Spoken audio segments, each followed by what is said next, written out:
because lots of drugs fail during clinical trials. Unfortunately, most of them even fail in the later stages of clinical trials, which is an insanely costly thing for drug development companies to deal with. So what they want to try to do is essentially minimize the guesswork. And what companies are using for this de-risking are those biomarkers. We have two main types of biomarkers that are used. One is to get more insights into, for example, the method of action of their compounds. And then another type of biomarkers that people are using is to predict safety and efficacy of a compound.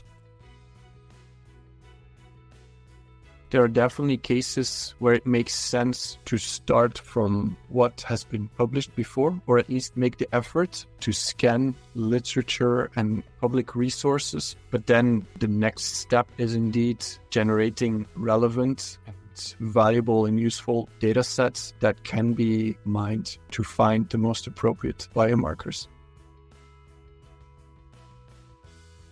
Data science is absolutely necessary currently for biomarker discovery and development. Because of the size and dimensionality of the data sets, no longer feasible to use very basic techniques to mine and process and analyze those data sets. More recent, for example, machine learning based methods also allow us to discover more complex and fine-grained patterns than we could before.